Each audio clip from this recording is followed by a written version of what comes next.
सदियों पुरानी बात है। शहर काशगर में एक दर्जी रहा करता था।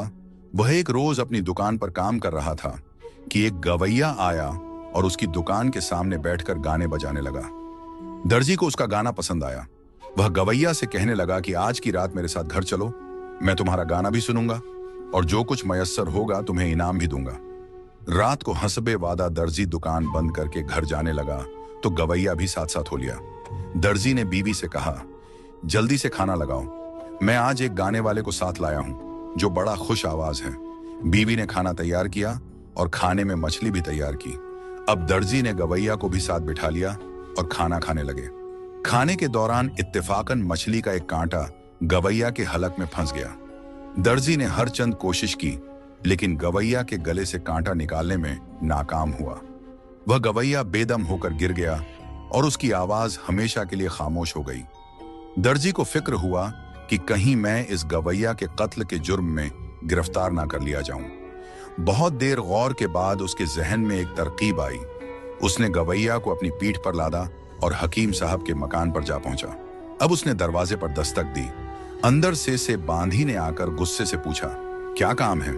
दर्जी ने 5 दीनार उसके हाथ पर रखे और कहा, हकीम साहब को जल्दी बुला दो, एक मरीज को दिखला है। तो दर्जी ने गवैया की लाश को दरवाजे से लगाकर खड़ा कर दिया और खुद खामोशी से अपने घर वापस आ गया। अब हकीम साहब जब मरीज को देखने बाहर आए तो दरवाजा खोलते ही वह गवैया नीचे गिर गया। हकीम ने करीब आकर देखा तो मालूम हुआ कि यह शख्स तो चुका है। हकीम साहब घबराए कि कहीं यह मुर्दा मेरे सर न लग जाए। घर में आकर बीवी से मशवरा करने लगे। इत्तफाक से उनके पड़ोस में बादशाह का एक मुलाजिम भी रहता था। मियां बीवी ने मिलकर गवैया की लाश उस मुलाजिम के घर उतार दी। बादशाह का वह मुलाजिम उस वक्त तक घर वापस नहीं आया था। आधी रात गुजरी। जब वह वापस आया तो उसने देखा कि एक शख्स दीवार के साथ लगा खड़ा है। उसने ख्याल किया कि शायद कोई गल्ला चोर है। आओ देखा ना, ताऊ उसने एक लकड़ी उठाई और उसे मारने लगा। गवैया की लाश धड़ाम से जमीन पर गिर पड़ी। बादशाह के मुलाजिम ने पास आकर जब देखा कि लकड़ी खाकर यह शख्स तो मर गया है, वह डरने लगा कि अब मेरी खैर नहीं। चुनांचे उसने लाश को उठाया और बाजार में लाकर एक दुकान के साथ खड़ा कर दिया। इत्तेफाकन एक फरंगी सौदागर किसी दावत में शरीक होकर वापस आ रहा था। जब उसकी नजर दूर से गवैया की लाश पर पड़ी तो वह समझा कि कोई चोर दुकान का ताला तोड़ रहा है। चुनांचे वह शोर करता हुआ दौड़ा और एक डंडा उठाकर गवैया की लाश पर मारना शुरू कर दिया। लाश नीचे आ पड़ी। इतने में शोर सुनकर कुछ अहले मोहल्ला और सिपाही जमा हो गए। गवैया को मुर्दा देखकर फरंगी सुदागर को गिरफ्तार कर लिया और गवैया की लाश के साथ काजी साहब के सामने पेश कर दिया। काजी साहब ने जब मासूम रवैये की लाश देखी तो फरंगी को कातिल करार देकर फांसी की सजा का हुक्म दे दिया। तमाम शहर में मनादिरा अगर को फांसी दे दी जाएगी। लोग झोंक दर झोंक सजा देखने के लिए मुसलसल जमा हो गए। अभी फरंगी सुदागर को फांसी नहीं दी गई थी कि बादशाह का वह मुलाजिम आगे बढ़ा और कहने लगा, इस गवैया का कातिल यह नहीं, मैं हूं। काजी साहब ने जब यह सुना तो बादशाह के उस मुलाजिम को गिरफ्तार करने का हुक्म दिया। अब फरंगी की जगह बादशाह के मुलाजिम को फांसी होना थी। इतने में हकीम साहब आगे बढ़े और काजी साहब से अर्ज किया कि बादशाह का यह मुलाजिम बिल्कुल बेकसूर है, यह गवैया तो मेरे हाथ से मरा है। अब काजी साहब ने हकीम साहब को गिरफ्तार कर लिया। इतने में दर्जी ने अपना सर निकाला और बोला, हुजूर यह सब बेकसूर है, यह गवैया दरअसल मेरे यहां मरा था। काजी साहब अब परेशान हुए कि यह मामला क्या है। चुनांचे उन्होंने गवैया की लाश और उन चारों को बादशाह के हुजूर पेश किया और कुल मुकदमा की कार्रवाई पेश की। बादशाह ने जब तमाम वाकया सुना तो कहने लगा, तुम सब लोग अपनी अपनी दास्तान जिंदगी बयान करो। अगर तुम्हारी दास्तान इस गवैया के वाक से अजीब हुई तो मैं तुम सबको रिहा कर दूंगा, वरना तुम सबको इस गवैया के किस्सा में कत्ल कर दिया जाएगा। सबसे पहले फरंगी सुदागर ने अपना किस्सा बयान करना शुरू किया। वह कहने लगा, बादशाह सलामत, मैं मिस्र का रहने वाला सौदागर हूँ। मेरा बाप आड़ का काम किया करता था और बाप के इंतकाल के बाद मैंने भी यही पेशा जारी रखा।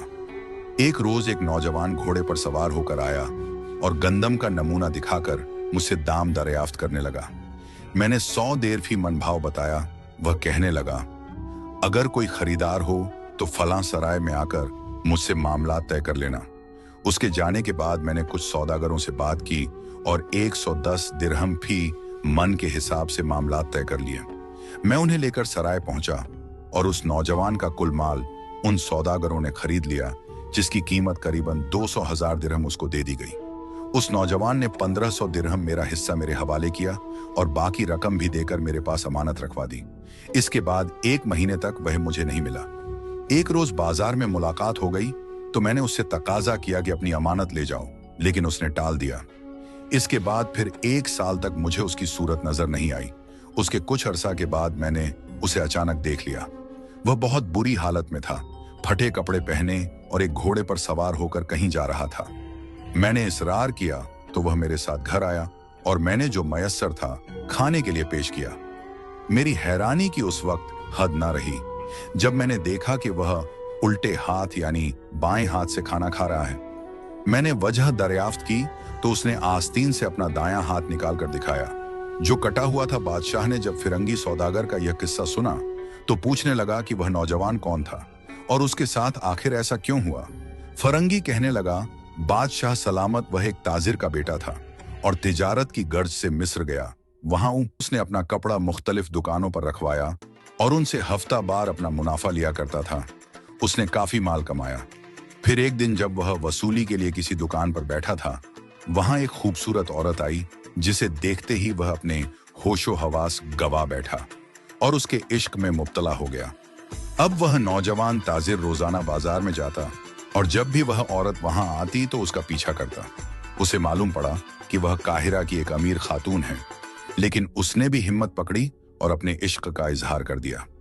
एक दिन ऐसा आया कि उसके पास एक कनीज आई और बोली, मालिका फरमा है, आप मेरे मकान पर तशरीफ लाएं, क्योंकि इस तरह बाजार में पीछा करना मुनासिब नहीं। कनीज ने मकान का पता बताया और वापस लौट गई। अब वह ताजिर रोजाना उस खातून के मकान पर जाता, शराब पीता और 50 अशरफियां उस खातून को देकर वापस आ जाता।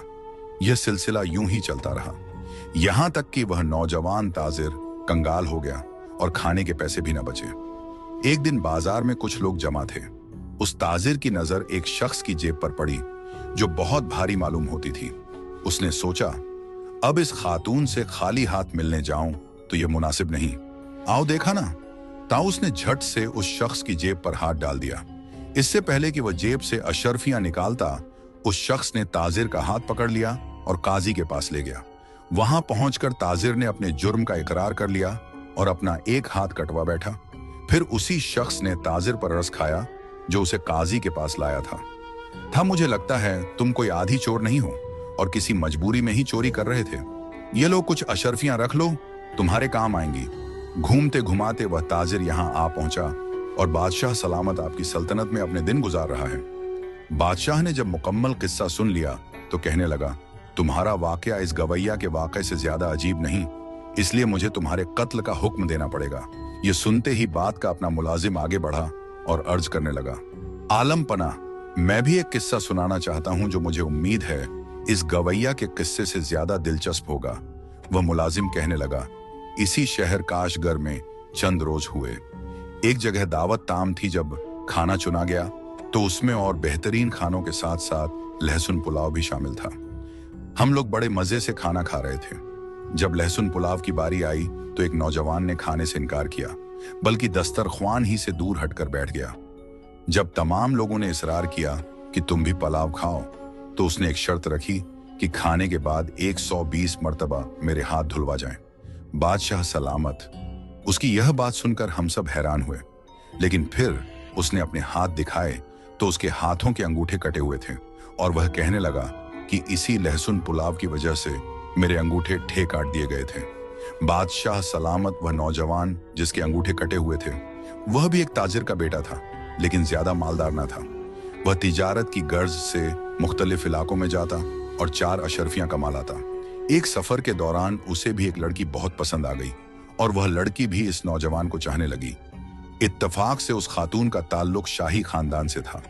यह नौजवान और वह खातून दोनों छुप छुपाकर मिलने लगे और बात शादी तक पहुंच गई। चूंकि खातून का ताल्लुक शाही खानदान से था तो उसे इजाजत ना मिली। घर वालों से लड़ झगड़ कर उस खातून ने नौजवान से शादी कर ली और हंसी खुशी रहने लगे। बादशाह सलामत वो नौजवान चूंकि शाही आदाब से वाकिफ न था, चुनांचे एक रात खाने में जब उसके सामने लहसुन पुलाव आया तो वह उस पर टूट पड़ा और खूब पेट भर लिया। जब वह रात अपनी खातून के पास गया तो खातून ने शोर मचा दिया, दूर हट जाओ, दूर हट जाओ। अब वह नौजवान हैरान और परेशान था कि इतने में कनीज भी आ गई और शोर का सबब पूछा। उस नौजवान ताजिर की दुल्हन बोली, इसे किसने कहा कि लहसुन पुलाव खाए, हाथ भी ना धोए और फिर मेरे पास चला आए? इसे दूर ले जाओ, बदबू से मेरा दिमाग फटा जाता है। इसे इसके किए की सजा भुगतनी पड़ेगी। चुनांचे उसने नौजवान ताजिर के हाथ और पैरों के अंगूठे कटवा दिए और अहद लिया कि आइंदा जब भी लहसुन पुलाव खाएगा 120 दफा साबुन से हाथ धोए। मुलाजिम की कहानी सुनकर बादशाह ने कहा, तुम्हारी कहानी भी इस गवैया के वाक से ज्यादा अजीब नहीं, तुम्हें भी मौत की सजा दी जाएगी। फिर बादशाह हकीम की तरफ मुतजेंस शाह दमिश्क ने मुझे तलब फरमाया और एक नौजवान के मलजा का हुक्म दिया। मैंने उस मरीज से कहा कि नब्ज दिखाओ, उसने बायां यानी उल्टा हाथ आगे बढ़ा दिया। मुझे बड़ी हैरत हुई कि शाही सिलसिले का आदमी होकर यह शख्स इतना नहीं जानता कि नब्ज हमेशा सीधे यानी दाएं हाथ की दिखाई जाती है। उस वक्त में बादशाह की मौजूदगी की वजह से खामोश रहा और नब्ज देखकर दवा तजवीज कर दी। 1 महीना इलाज के बाद वह शख्स तंदुरुस्त हो गया, लेकिन मेरे दिल में तज अभी मौजूद था और आखिरकार यह मालूम करने में कामयाब हो गया कि वह हमेशा उल्टा हाथ क्यों दिखाता था। दरअसल उसका दायां हाथ कटा हुआ था। बादशाह ने जब हकीम का किस्सा यहां तक सुना तो कहने लगा, अच्छा ये बताओ ये सब हुआ कैसे? हकीम कहने लगा, हुजूर मैं इतना ही जानता हूं, लेकिन हो सकता है उसका दिल भी किसी खूबसूरत औरत पर आया हो, चोरी भी की हो और लहसुन पुलाव भी खाया हो, तभी तो उसका पूरा बाजू ही कटा हुआ था। बादशाह ने हकीम की बात सुनी तो गुस्से से लाल पीला हो गया और जलाल में आकर कहने लगा, यह किस्सा तो लगता है तुमने खुद से बना लिया और यह किसी तरह भी इस गवाह के किस्से के मुकाबले का नहीं। मैं सबसे पहले तुम्हारा सर कलम करवाऊंगी। हकीम की दुर्गत बनते देख दर्जी फौरन से बोला, हुजूर मुझे मौका दें,